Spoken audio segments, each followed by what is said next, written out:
You know that feeling when you're tackling something massive and it feels like the entire weight is on your shoulders? Like you're the only one even trying. Definitely. Well, today we're diving into a realm where that sensation can be particularly strong, the world of Christian outreach. Hmm. Specifically, in the context of what are often called Great Commission efforts, that is, the work of sharing their core beliefs. Right.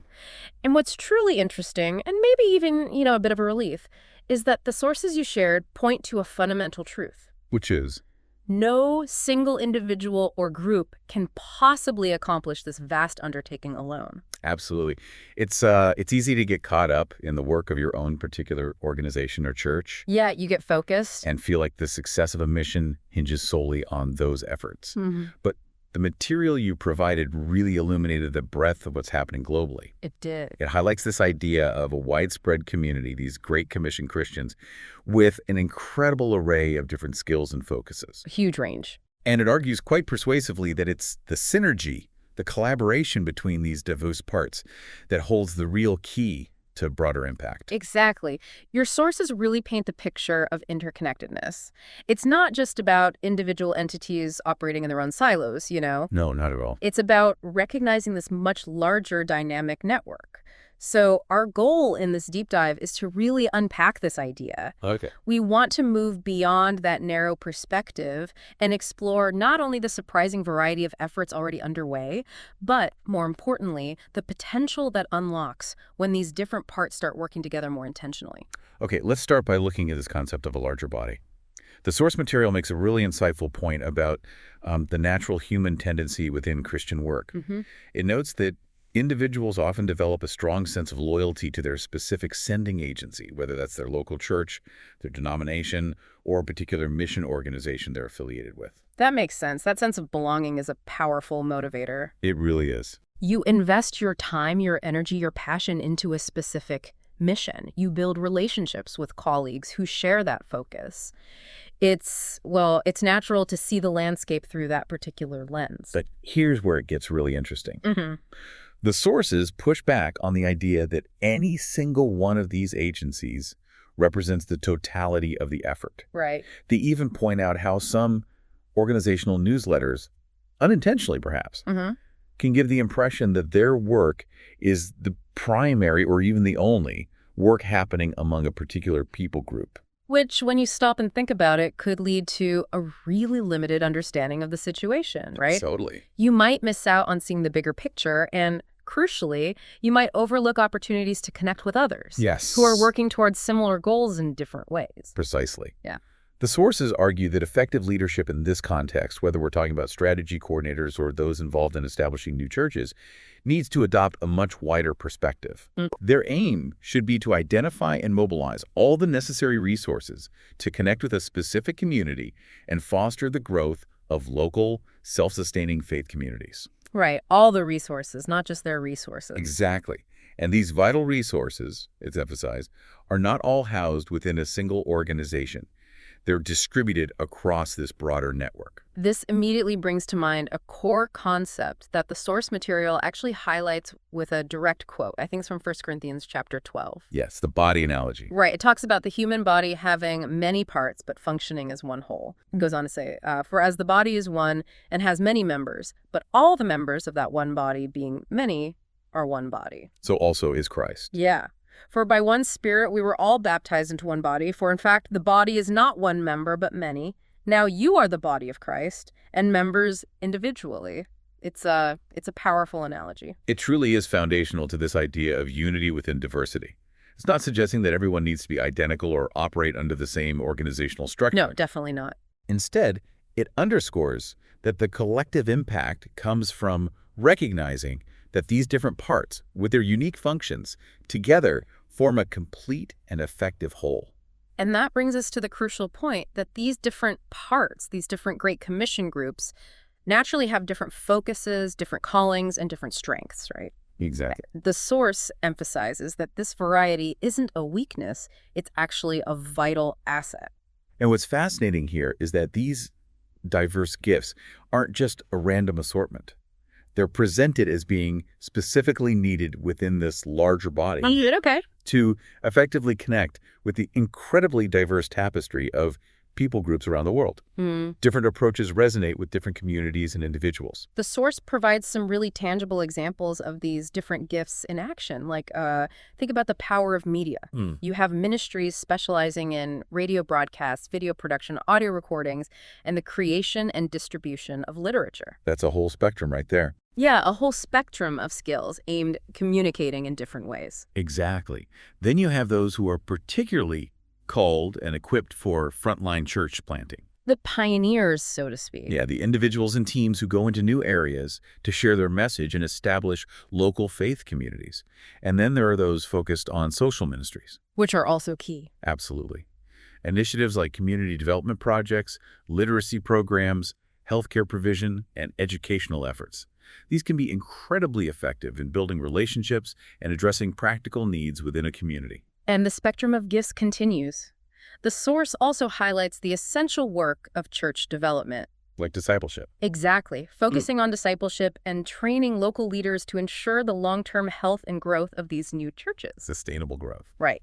Plus, the often unseen but absolutely vital ministry of intercession and prayer walking, those who are dedicated to spiritual support through prayer. Crucial, but often overlooked. And we can't overlook those with the crucial gift of giving the individuals and organizations that provide the financial resources that enable so much of this work to happen. Yeah, the fuel in the tank for many projects. It really paints a picture of a comprehensive, multifaceted effort where each part plays a critical role. It really does. And the source poses a really thought-provoking question.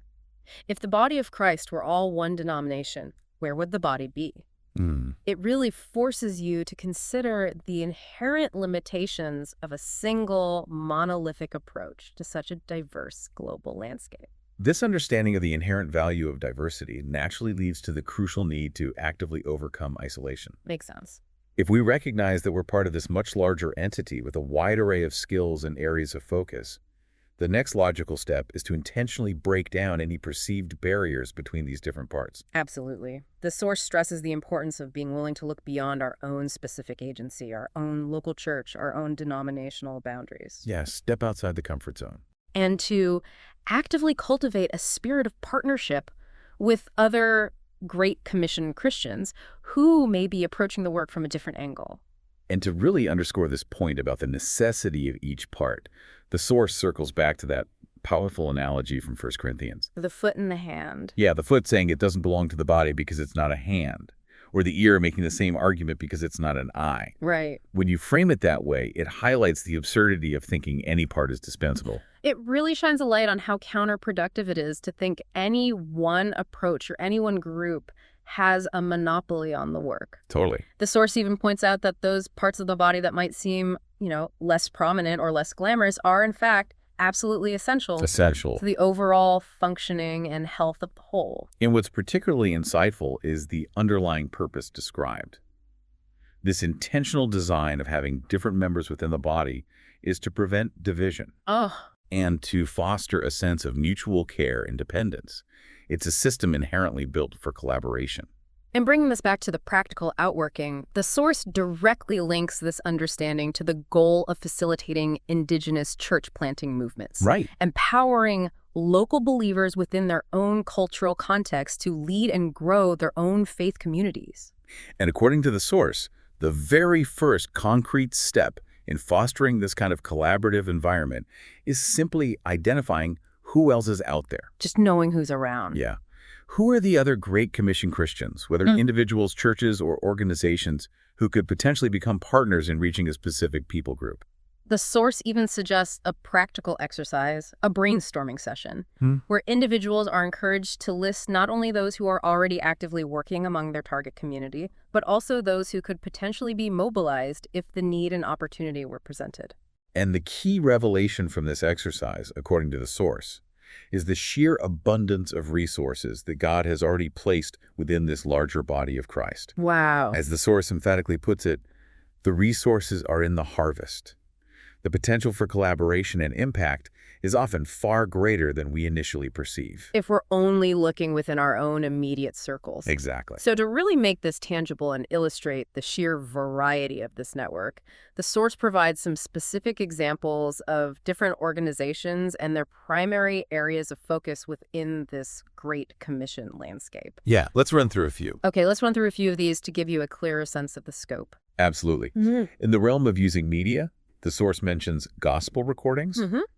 an organization that creates Bible stories using audio and visual materials, and Campus Crusade for Christ Now crew. Right. Known for the Jesus film. Exactly. Well known for its impactful Jesus film. These represent different approaches to using media for outreach. Makes sense. And for those focused on establishing local churches, the Indian Evangelical Mission, or IEM. Yes, IEM is highlighted as an example of a group dedicated to sending long-term church planters and missionaries. Okay. What about arts? In the creative arts, specifically drama and music, Youth with a Mission, or YWAM, Why, man? Yeah. is noted for their dynamic teams that use these art forms for communication and connection. Okay. And what about financial support? That's always crucial. Definitely. Christian Aid is mentioned for their work in providing resources to support indigenous church planting and training initiatives. Got it.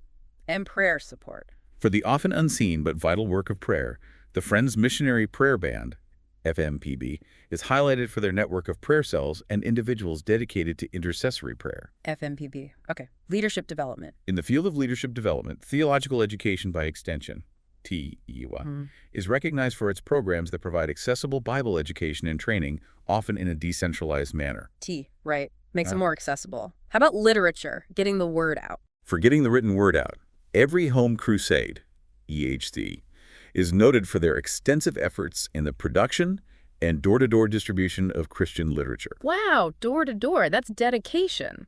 And research. Understanding the context. To better understand the communities being reached, the India Missions Association, IMA, produces valuable resources, including books on people group research and demographic data. Okay. Helpful for planning and personal outreach. And in the area of direct personal outreach, again, Youth with Mission, YWAM is mentioned. YWAM again. Yeah, for both their short-term mission teams and their longer-term discipleship and evangelism efforts. Okay. One more broadcast media. Finally, in the realm of broadcast media, the Far East Broadcasting Association, FEBA, is highlighted for its radio and television broadcasts and its commitment to follow up with listeners. FEBA, right. And what's really significant is that the source encourages those being trained to aim to identify at least 50 different entities. Yes, 50. Individuals, churches, and agencies involved in this broader effort. That number really underscores the vast potential network that exists. 50. That's a lot more than you might initially think. Really drives home the point. It really does.